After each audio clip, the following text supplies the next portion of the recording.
औषध नाही, इंजेक्शन नाही, आता ऑपरेशन शिवाय पाठ आणि मानेच्या दुखण्यापासून आराम मिळवा. NC वेलनेस सेंटर, नवल पेट्रोल पंपासमोर, रेल्वे लाईन, सोलापूर.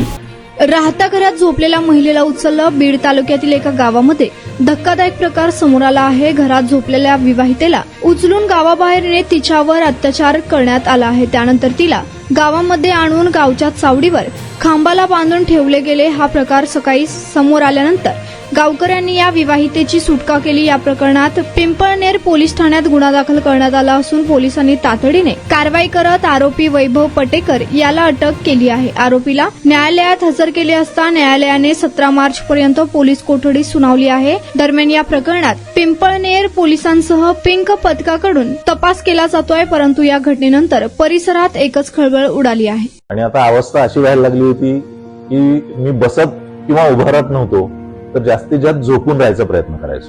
सलगपणे आपण एखादं काम करायला लागलो की बॅकमध्ये पेन येतोय. सुरुवातीला मी त्याला इग्नोर करायचा प्रयत्न केला. त्याच्यानंतर मला जाणवलं की इग्नोर करून हे काही कमी होत नाही. या ट्रीटमेंटच्या दरम्यान मला कुठलेही गोळ्या किंवा इंजेक्शन घेण्यासाठी सुचवलं गेलं नाही. मला पाठदुखीचा खूप त्रास होता. आयुष हॉस्पिटल जयसिंगपूरमध्ये दाखवलं. त्यांनी त्यावर मला सर्जरीचा सल्ला दिला. त्यामुळे मी आज साधारणपणे 90% पर्यंत रिलीफ आहे.